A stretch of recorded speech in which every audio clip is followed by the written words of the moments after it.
Hello, I'm Ignacio with Wyman Plumbing. They call me Nacho.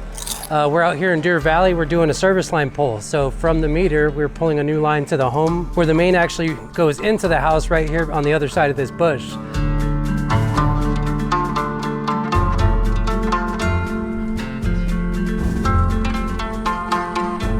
So we've got a cable fed through the water line and we're pulling a new line in behind it. So we don't have to trench this whole paver area up and have to have the customer repair all that at her cost.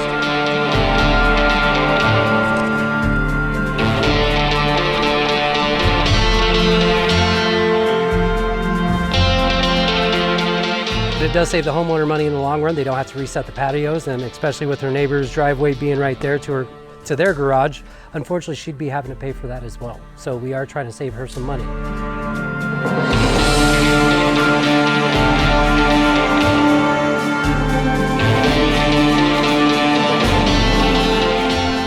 Other than that, I think we just need to pull the line in, reconnect to the water main and the meter, and we should be all set.